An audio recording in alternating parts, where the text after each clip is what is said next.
നമ്മളിന്ന് ഉണ്ടാക്കാൻ പോകുന്നത് സ്വാദിഷ്ടമായ മാമ്പഴ പുളിശ്ശേരിയാണ്.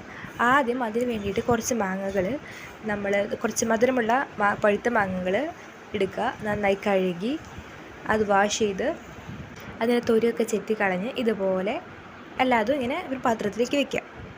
അതിനുശേഷം നല്ലൊരു മൺചട്ടിയോ മറ്റു പാത്രമോ എടുത്തിട്ട് അതിലേക്ക് നമ്മൾ തൊലി ഉരിഞ്ഞ് വെച്ച മാങ്ങകൾ ഇതിലേക്ക് ഇടുക. എന്നിട്ട് അതിലേക്ക് കുറച്ച് ഉപ്പ്, കുറച്ച് മുളക് പൊടി ഇട്ടിട്ട് കുറച്ച് വെള്ളം ഒഴിച്ച് തിളപ്പിക്കാം. മഞ്ഞൾപ്പൊടിയും കൂടി ഇടണേ. അതിന് മുകളിൽ കുറച്ച് കറിവേപ്പില ഇതെല്ലാം ഇട്ടിട്ട് കുറച്ച് നേരം തിളപ്പിക്കാം. ഇടയ്ക്കൊന്ന് ഇളക്കി കൊടുക്കുക. എന്നിട്ടൊന്ന് മൂടി വെച്ച് കുറച്ച് നേരം കഴിഞ്ഞ് അതുപോലെ തിളച്ച് വരും. പിന്നെ ഇതിലേക്ക് അരയ്ക്കാനായിട്ട് തേങ്ങ ചിരകിയത്, ചുവന്നുള്ളി, പച്ചമുളക്, കുറച്ച് ജീരകം ഇട്ടിട്ട് അരച്ച് ഇതിലേക്ക് ആഡ് ചെയ്യാം.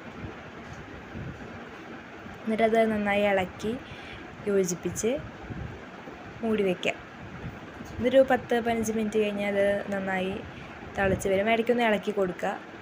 അതിലേക്ക് കുറച്ച് തൈര് നമ്മൾ ആഡ് ചെയ്യുന്നുണ്ട്. അങ്ങനെ എന്നിട്ട് അപ്പുറത്ത് ഒരു ചട്ടി വെച്ചിട്ട് കുറച്ച് എണ്ണ ഒഴിച്ച് കടുക് പൊട്ടിക്കാം. അതിലേക്ക് കുറച്ച് വറ്റൽമുളകും ഉലുവ, വേപ്പില അതൊക്കെ ഇട്ട് ഒന്ന് ഇതാക്കുക.